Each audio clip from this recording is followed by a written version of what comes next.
Yeah, I just I don't understand. I lost my train of thought. How about, like, if I just go to Mo? You want to talk about Wisconsin? All right. I'm gonna talk about Wisconsin. It's this senator out here named Tammy Baldwin. She's gay. She's a white liberal, and I'm just being real with you. You know what I'm saying? They don't just call her Tammy Baldwin. They call her Taxing Tammy. Taxing Tammy, and this woman is evil. And the reason why I'm saying she's evil because she's great friends with Hillary Clinton. Hillary Clinton and them two are tight, and that should give you a reason not to want her in office, because Wisconsin has a meltdown because this is the first time they have Wisconsin have ever had a red wave when Trump have won. For real, it's been blue, blue, blue, blue, blue, blue. But so when Wisconsin made history, and I'm so glad Wisconsin made history. But Tammy Baldwin, she got to go. I'm gonna read something that she said. She said Tammy Baldwin said that Clinton is the most popular woman around the globe, and it's a no-brainer to support her for president. Right there, that should give y'all the green light right there to not to go ahead and vote for Tammy Baldwin. We got a guy named Charlie Barman. This is what he said. He said, "We the people. I believe the government is corrupt." He believes that. He's for the people. You know what? All you gotta do is be for the people, and I'm gonna roll with you. And Tammy Baldwin's not for the people. She's not for the people. She don't care about black community because there are murders I see here in Wisconsin. She don't care. All she want to do is, you know what I'm saying? This is the most segregated city I live in. One of the most segregated. If you look at it, this is one of the most segregated cities. So these Democrats down here, they have the same mentality as the rest of the Democrats, like you know what I'm saying, Maxine Waters, all of them. They all want sanctuary cities. They all do. And Tammy Baldwin, she got to go. I'm letting y'all know. If y'all ain't heard of Tammy Baldwin, Google her up, and you will see what I'm talking about. Because that woman is corrupt. Her and Hillary is just like this. Her and Hillary came here. Them two are tight. Gross. I mean, of course, Hillary is tight. A lot of the Democrats, but them two are tight. But they don't talk about that. You know, y'all go ahead. I'm done, Rand. Oh, I forgot. I forgot one last thing. This is the last little point I was going to make about the governor of Florida, the race. So the guy, Andrew Gillum, that's running on the Democrat side, he's the current mayor of Tallahassee. Tallahassee has the highest crime rate in the entire state of Florida since he's been the mayor. So for 4 years straight, the murder rate in Tallahassee and the crime, overall violent crime, higher than the state average. So that's another thing DeSantis is attacking him on. So, you know, if you guys come across anyone that's from Florida or anywhere in your timeline, just mention those little tidbits that I gave you. Highest crime in the whole state, socialist, backed by Soros, you know, being investigated by the FBI, you know, all these things that should raise, you know, red flags for independents and people that aren't sure where they're going to vote. I was wondering, okay, you were saying, because I saw that video of the guy you were talking about saying that he takes money from George Soros, and I'm thinking, wait a minute, isn't that considered foreign money, and isn't that not allowed? And if so, then he was caught on tape saying that he's taken money from George Soros.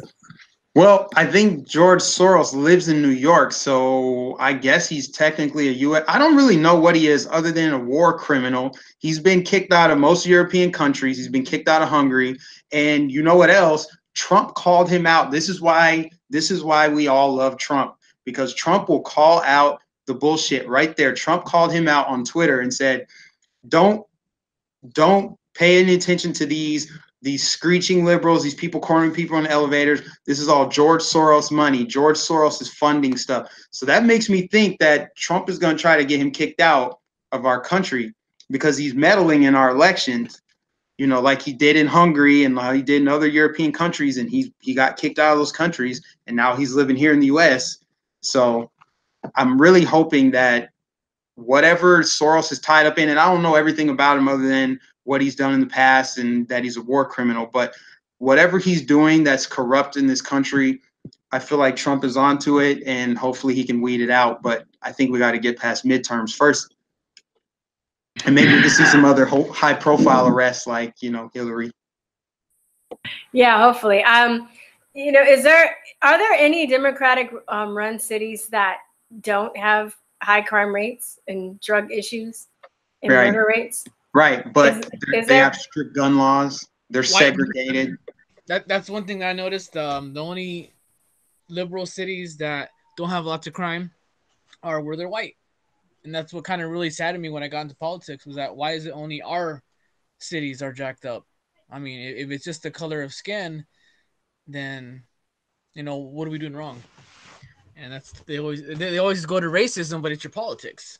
Simple as that. Just give us our money back. Let us do it ourselves, because poverty is a big indicator of crime. Obama said it himself. It's the two things, poverty and family. And it's the one thing that the Democratic Party just never seems to want to talk about. And that's basically it. Fix your politics. Race doesn't matter. Plain and simple. That's it. Yeah, you got the one in Georgia actually, like he's fighting and a lot of the gangs and things of that nature. So you got a lot of rappers and stuff like that. They claim that they don't want violence in Georgia or Atlanta, but they want to go super for Stacey Abrams or whatever the name is. Listen, I'm just voting red. I'm just getting ready for this red wave, to be honest with you. I touched up a little bit about what they're doing, but I just don't trust Democrats at all, period. Just even to a local extent, because I feel as though once they get into office, they're just going to be influenced and become people pleasers and not do what's right for people, Okay, can I speak real quick? No, I'm just kidding. Yeah. Okay, I'm. So we're on question number 3. Do you believe in voting for the lesser two evils? Okay, well, yes, I believe that it's necessary. Because if you don't do anything at all, you're just being complicit. So that's kind of the problem. What happened with Obama in the first place, aka Couch Commander. Everybody just got really complacent over the 8 years. And I remember, the beginning of Obama's term. And then I remember at the end of his second term, it just seemed like everybody was chilling in the couch. Everybody was hating on one another. You know what I'm saying? And it's a matter, if you're complacent, then you're just complicit to the evil in the first place. That's all I want to say. Okay. Yeah, I kind of was skipping. I mean, we were talking about it as we were speaking, so I wasn't going to ask that question particularly, but I'm glad that you said what you said. We are on, what are some policies would you like to see changed or stay the same? Anybody? In which state or what? In your state, anywhere, it doesn't matter. Go ahead. Y'all go ahead. I don't know. Probably just not so much gun control in California. But again, like going to Arizona. So Arizona is pretty friendly when it comes to gun control, or gun ownership, I should say. Because we've all already seen the data associated with that, with more gun control, it's actually more dangerous. There are more crimes or more murders that are committed by guns.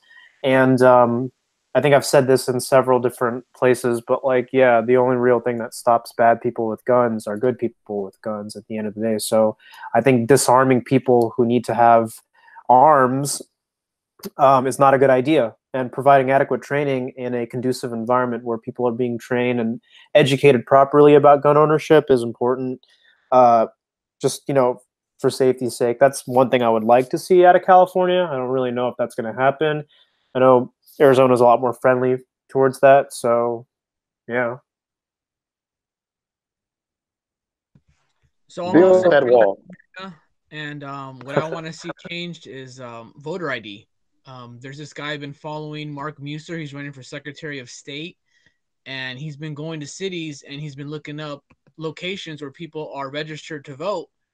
And according to California state law, you have to actually live in the residence that you register to vote in. And these people, their laundromats, their residences that don't even exist.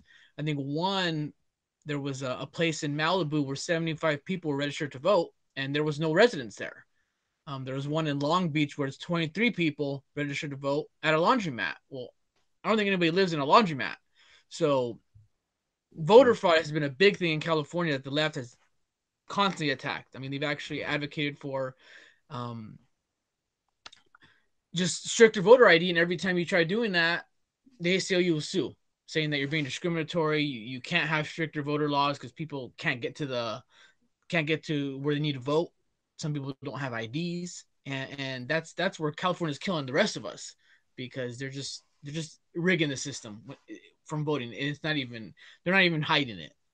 And if you try to go against it, they just call you racist. It's always the color card, the elderly card. They can't get there, and it's just that alongside with illegal immigration is just it's such a big thing that you guys don't even realize. It'll just, if it keeps going unchecked, it'll destroy the rest of the country. It's in essence leading to socialism just through overpopulation. Have you guys seen, speaking of that conservative Mexican, the whole voter ID, who's not muted? I'm getting feedback. Okay. Have you guys seen that Ari Horowitz video where he goes and he asks like it's sort of like what white liberals think of black people, and he was asking them about voter ID laws, and they were like, voter ID laws are racist, and they were like, well, black people can't even afford a voter ID because they're so poor and they don't know how to get to the DMV and they have no access to internet. I'm like, damn, do they still think that we're like in Africa with like living in the woods or something? Because that's what it sounded. And then he goes, and then after that he goes and he asks black people, he tells black people what the white liberals said, and they were like very offended, of course, but that's the whole thing about them playing, they're probably, these kids that have never really been around other people going to school, and then, this is what they're being taught in school. Anyway, you want to say something? Yeah, I oh, okay. Somebody? Anybody? I got something. Go ahead. I think I got something I want to say. Go ahead. I don't know, something I'm really passionate about. One thing I would love to see changed is I would love to see a radical transformation of the public education system, because the public and college too, I want them to get rid of the profit structure if they really want to put people through college, but I digress on that. But public education, we see the manifestation of that in our society with the people protesting in the streets, and they don't even know why. They don't know anything about the Constitution. They don't know anything. They have no facts. And it's because it's been so one-sided.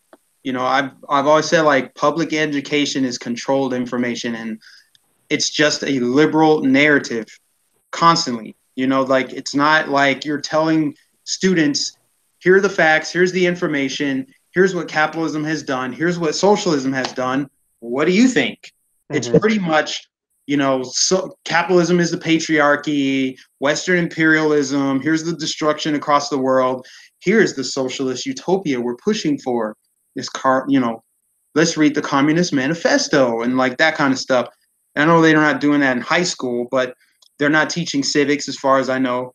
They're not teaching American history. And if they are, it's obviously a very left-leaning version of it. And who knows what they're saying about Trump now? Who knows what they're saying about Obama? Are they reporting it factually, or is it opinion-based?